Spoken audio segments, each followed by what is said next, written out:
Pessoal, meu nome é Pedro Burgos e eu sou jornalista, programador e hoje coordenador do programa de jornalismo e comunicação aqui do INSPER em São Paulo. Alguns anos atrás eu fiz um mestrado lá nos Estados Unidos e depois eu trabalhei numa redação americana como editor de audiência, que é um cargo relativamente novo por lá e ainda pouco comum aqui no Brasil. O que esse editor faz é tentar entender melhor o público, né, que lê o conteúdo de um site de notícias e interage com a gente nas redes sociais. O editor é a pessoa que olha o Analytics, o Google Analytics e outras ferramentas do tipo e trabalha esses dados para criar estratégias editoriais.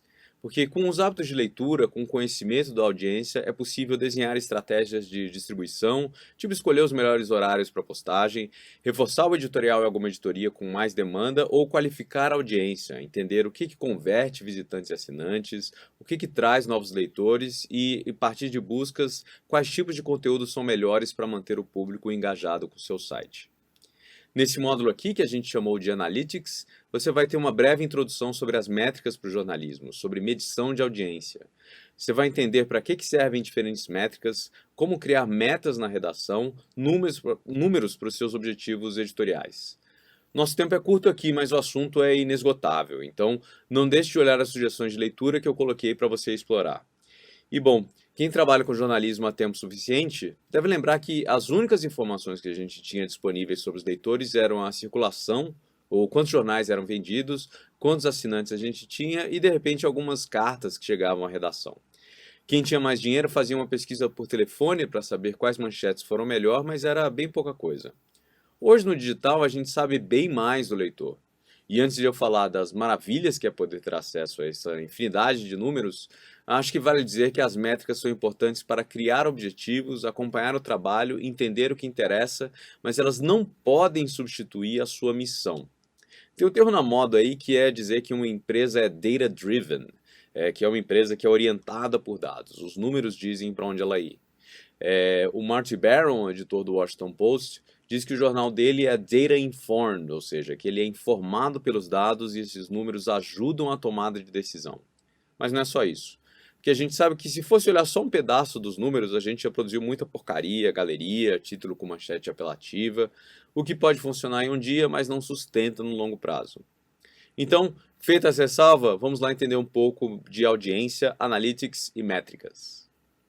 Bom, então vamos começar a nossa aula. Primeiro eu queria falar sobre o conceito de audiência. Às vezes a gente fala sobre audiência como se fosse aquela audiência do Ibope na TV, né, ou quantas pessoas estão olhando, mas audiência é uma palavra que ela vem de áudio, quem está a uma distância audível da sua voz. A gente usa audiência na internet, mas audiência, no sentido clássico, é quando uma pessoa está falando e as pessoas estão ouvindo, e quando o orador está falando para o público, ele consegue perceber como a plateia está reagindo. Você adequa o discurso que você está tendo para conseguir ser mais interessante. Então, o dado de audiência é isso, é você saber o que as pessoas estão prestando atenção, de que forma elas estão reagindo ao seu conteúdo, para você, como bom orador, atuar de acordo. Na época digital, a gente não tem essa capacidade de ver tudo em tempo absolutamente real, mas a gente tem as chamadas digitais do público. Quando a gente fala que métricas digitais são efetivamente digitais, a gente quer dizer que é como se os leitores estivessem passando o dedo, olhando as coisas, pegando no nosso conteúdo, e a gente tem essas digitais para investigar o que eles estão fazendo. Mas é importante também lembrar que as métricas digitais são aproximações, ou seja, nem tudo que está lá, aqueles números, é para ser interpretado exatamente como letra morta. Alguns números são absolutos, como o número de visualizações de página, outros números são, na verdade, como se fossem pesquisas com amostragem. Outros números não são perfeitos tecnologicamente, como tempo na página. A gente vai falar um pouco de cada um deles. Mas é importante você ter em mente que números são importantes, mas eles são aproximações da realidade. E outra coisa relevante dizer é que as métricas raramente são úteis isoladas.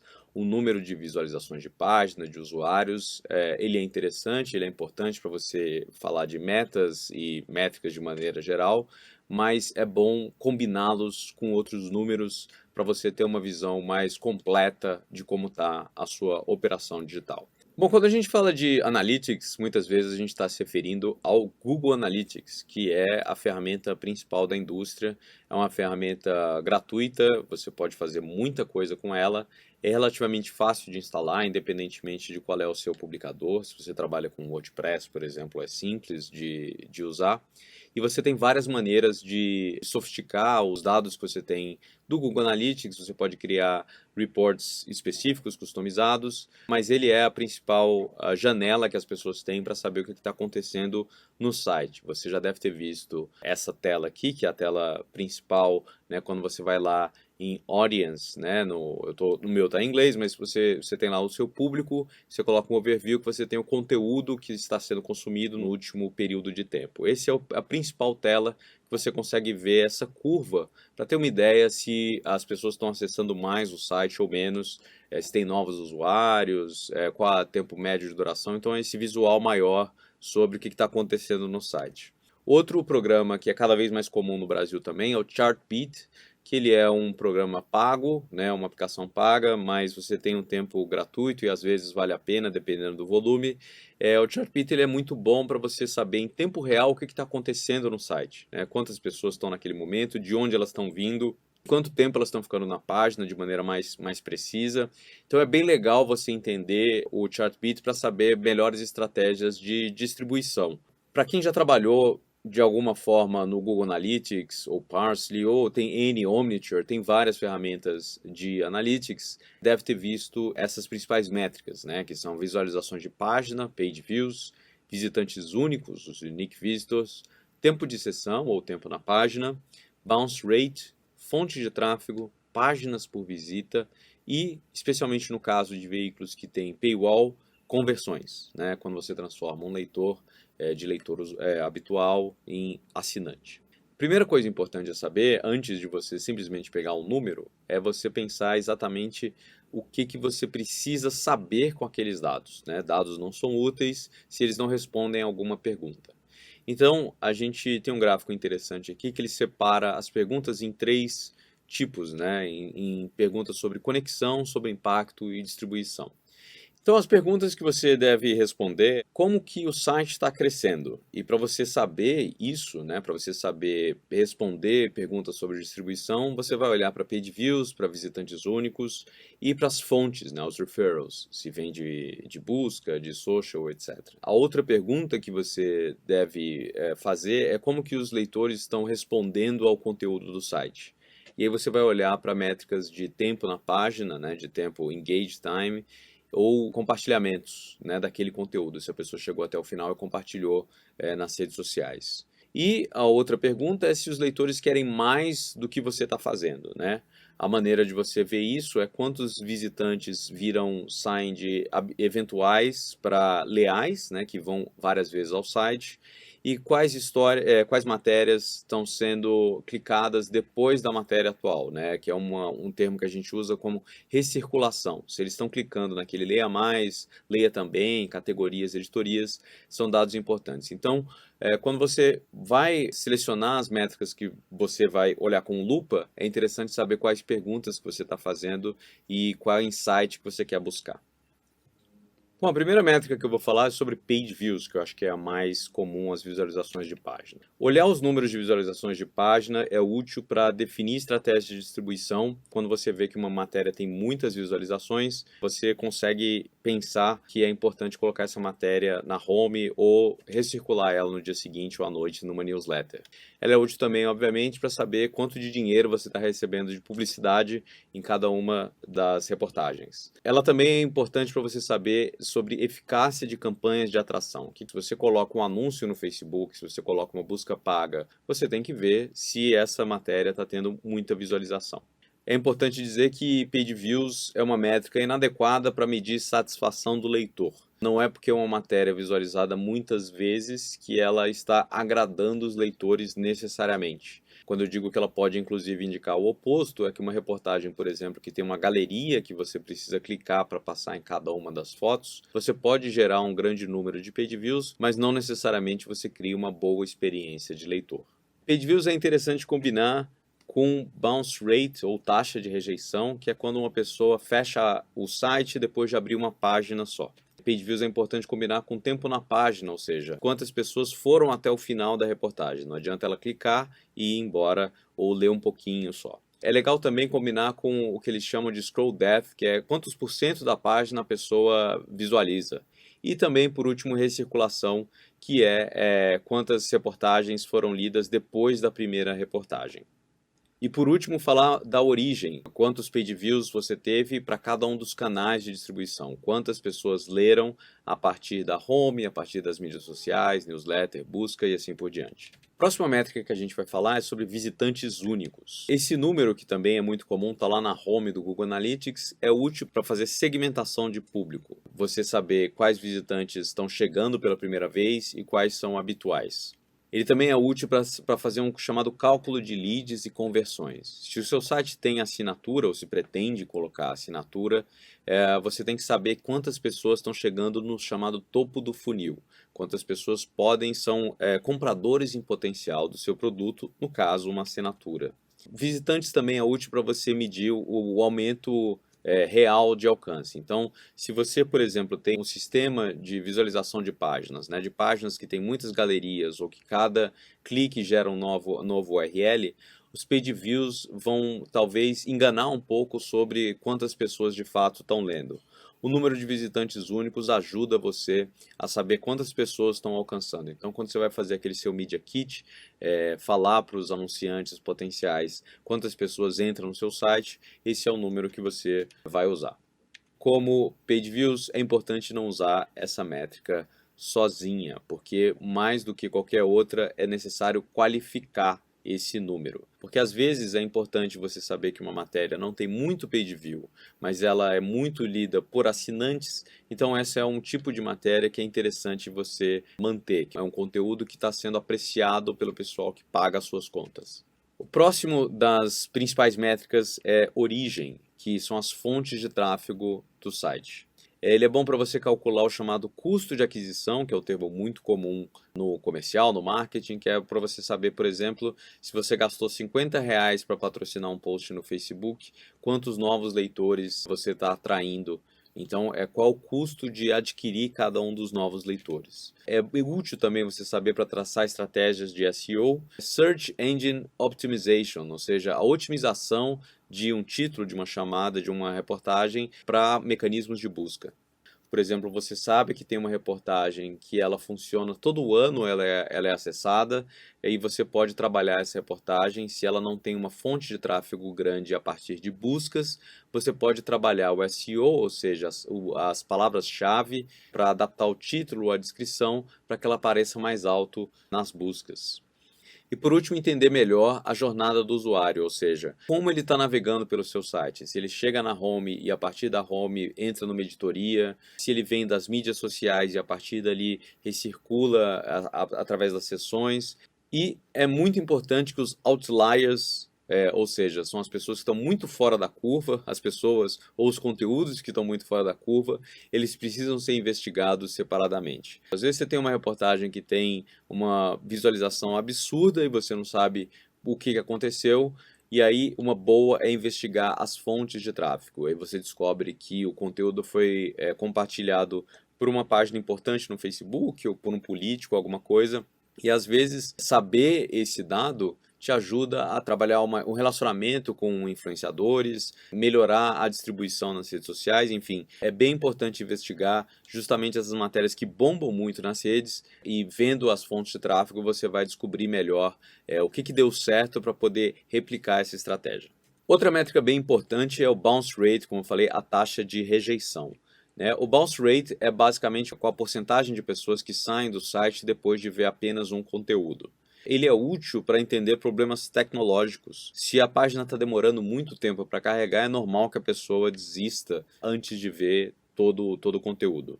Também é importante ver a adequação de títulos e leads. Se você faz uma reportagem que tem um título que não entrega exatamente, você diz que é uma coisa, a pessoa abre e é outra, ela vai fechar rapidinho. Então, se o bounce rate é alto, combinado com o tempo na página, você consegue descobrir se você está indo bem nos títulos e nos leads.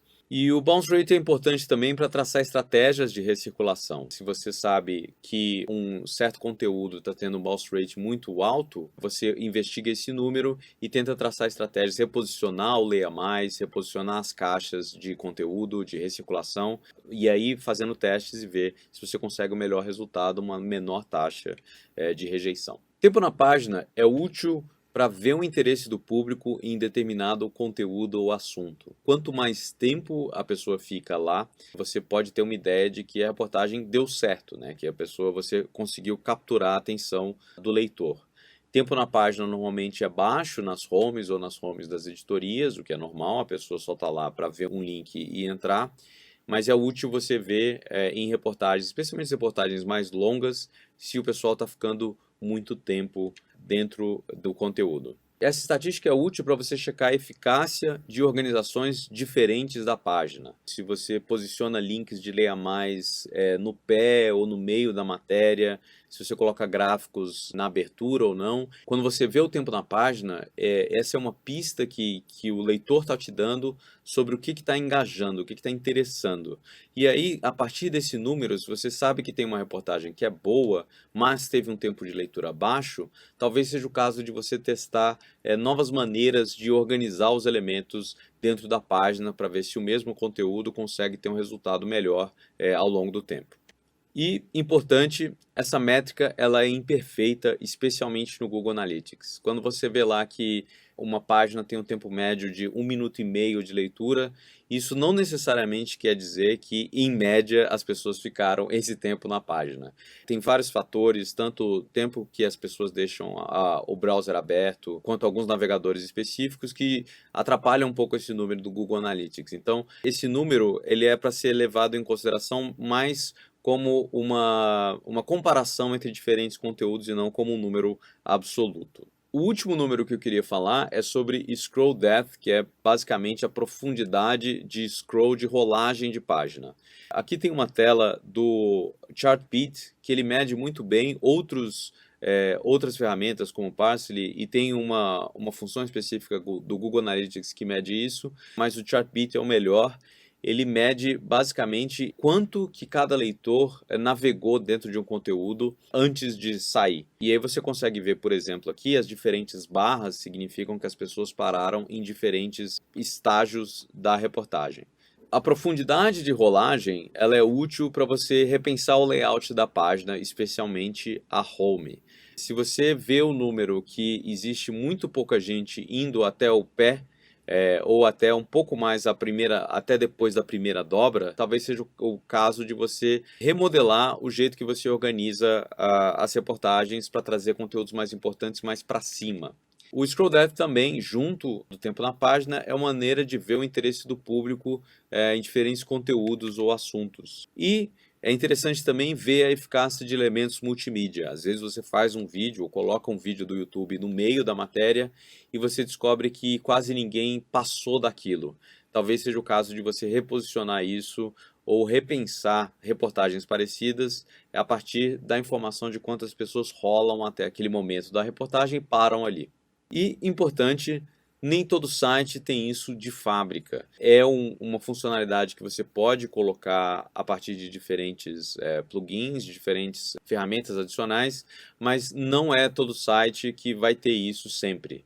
E ele pode ser útil para usar grupos de controle ou focus group. O que quer dizer isso? Quando você está pensando em remodelar a sua página e você quer saber se o site está com uma boa usabilidade, talvez seja o caso de você testar este número de profundidade de rolagem, ver quantas pessoas dentro de um grupo que você está acompanhando estão indo até o final. Então, mesmo que você não tenha a estatística perfeita, simplesmente observar os usuários é um bom proxy, né? Uma boa aproximação desse número.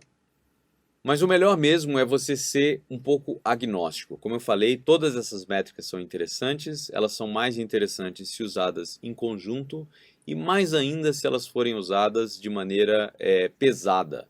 Em vez de usar simplesmente o número absoluto de page views ou de usuários, de tempo na página, etc., talvez você possa fazer uma fórmula matemática que diga que o tempo na página é mais importante e o número de comentários, ou seja, o número de usuários engajados é mais importante.